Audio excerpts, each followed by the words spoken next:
Assalamualaikum warahmatullahi wabarakatuh. Good morning student. How are you today? Alhamdulillah, semoga kalian dalam keadaan sehat walafiat ya. Hari ini Ustazah akan menyampaikan materi tentang keragaman sosial budaya dan pembangunan sosial budaya. Budaya yaitu perbedaan dalam masyarakat yang berpengaruh terhadap cara hidup sehari-hari. Semboyannya yaitu Bhinneka Tunggal Ika yang artinya berbeda-beda tetapi tetap satu tujuan. Nah teman-teman, semboyan ini menggambarkan persatuan dan kesatuan bangsa Indonesia yang memiliki keberagaman suku bangsa, budaya, bahasa daerah, agama, dan kepercayaan ras maupun antar golongan.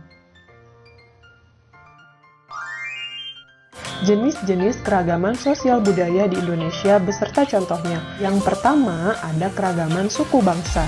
Keragaman suku bangsa merupakan golongan sosial yang berbeda-beda dengan golongan sosial lainnya yang memiliki ciri mengenai asal-usul, tempat asal, dan kebudayaannya. Contohnya yaitu ada suku Jawa, suku Batak, suku Nias, suku Sunda, suku Betawi, suku Madura, dan lain sebagainya.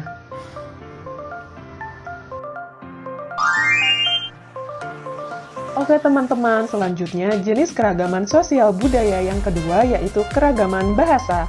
Nah, perlu teman-teman ketahui, bahasa merupakan sebuah alat yang digunakan untuk berkomunikasi. Nah, berikut adalah contoh beberapa bahasa dari daerah-daerah tertentu. Ada bahasa Aceh, ada bahasa Batak, ada bahasa Minangkabau, ada bahasa Betawi, ada bahasa Sunda, ada bahasa Jawa, dan lain sebagainya.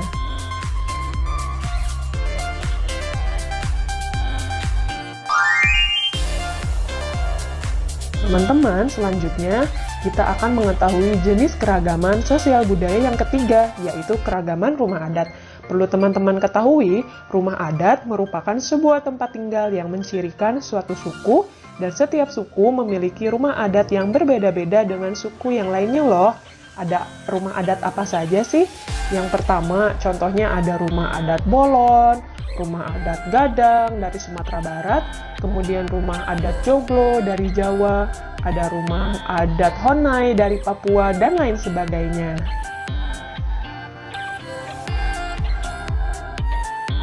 Nah, teman-teman, selanjutnya jenis keragaman sosial budaya yang keempat yaitu keragaman pakaian tradisional. Ada yang tahu tidak pakaian tradisional itu apa? Iya betul, pakaian tradisional merupakan pakaian khusus pada suatu suku.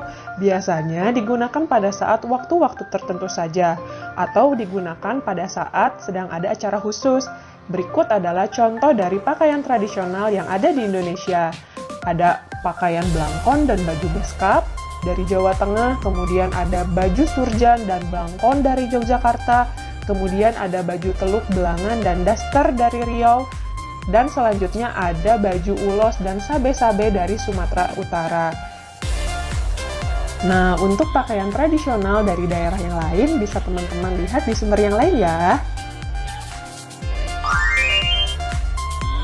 Teman-teman, selanjutnya jenis keragaman sosial budaya yang kelima yaitu senjata tradisional. Nah, teman-teman, senjata tradisional ini merupakan aksesoris pelengkap pada baju adat. Berikut contoh-contoh senjata tradisional dari beberapa daerah.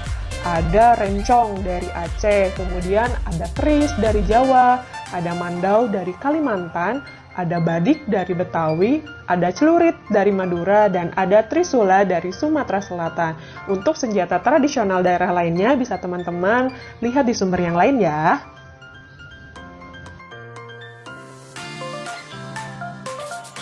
Selanjutnya, jenis keragaman sosial budaya yang keenam yaitu keragaman makanan khas. Nah, teman-teman, makanan khas di sini merupakan sebuah makanan yang dikonsumsi masyarakat tertentu dengan cita rasa yang khas dari daerahnya masing-masing. Di sini ada teman-teman yang suka makan makanan khas dari daerahnya? Iya sama. Berikut adalah beberapa makanan khas, yaitu ada gudeg dari Jogja, kemudian ada rendang dari Padang, ada pempek dari Palembang, ada rujak cingur dari Surabaya, ada ayam betutu dari Bali, ada papeda dari Maluku dan Papua, dan ada masih banyak makanan yang lainnya dari daerah-daerah yang lain. Teman-teman, selanjutnya jenis keragaman sosial budaya yang ketujuh ada keragaman upacara adat. Upacara adat ini merupakan suatu adat istiadat atau kepercayaan suatu masyarakat setempat dari daerah masing-masing. Berikut adalah contoh upacara adat yang ada di Indonesia. Yang pertama ada upacara Kasodo dari Tengger, ada upacara lompat batu dari Nias, ada upacara grebek suro dari Solo, dan ada upacara ngaben dari Bali.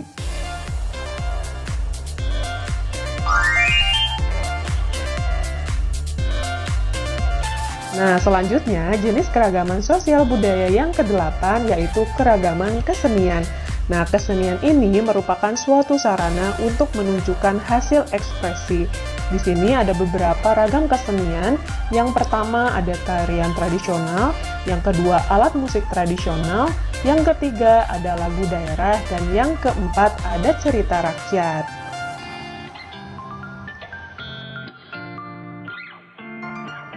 Nah, teman-teman, jenis keragaman sosial budaya yang terakhir yaitu keragaman agama. Di sini ada yang tahu tidak? Ada berapa agama yang diakui oleh negara Indonesia?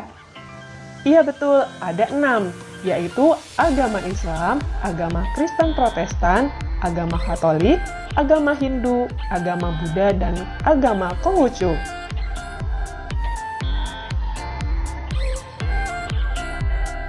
Manfaat dari keragaman sosial budaya yang ada di Indonesia. Oke, yang pertama, menarik minat para wisatawan asing dan dalam negeri untuk berkunjung. Kemudian, manfaat yang kedua, mempererat persatuan dan kesatuan bangsa. Manfaat yang ketiga, memperluas wawasan masyarakat tentang keragaman sosial budaya.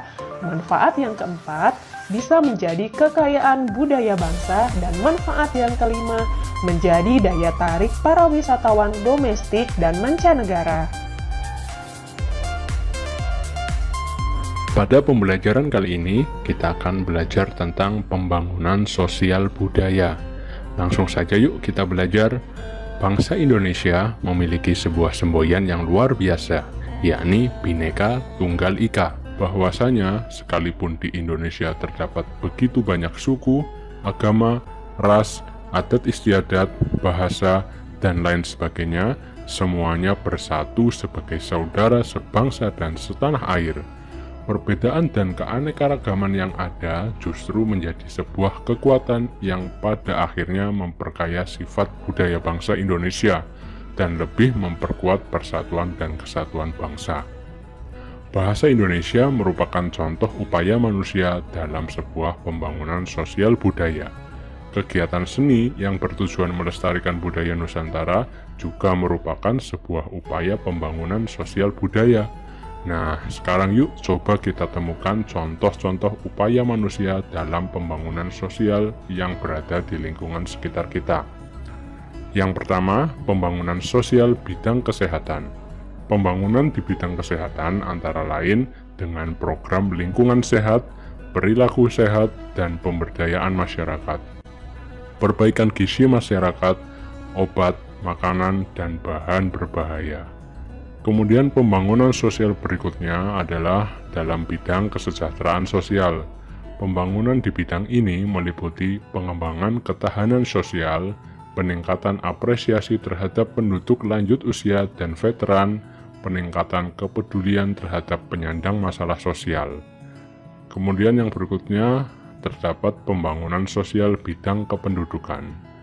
Pembangunan di bidang ini meliputi peningkatan kualitas penduduk melalui pengendalian kelahiran, penurunan angka kematian, serta peningkatan kualitas program keluarga berencana.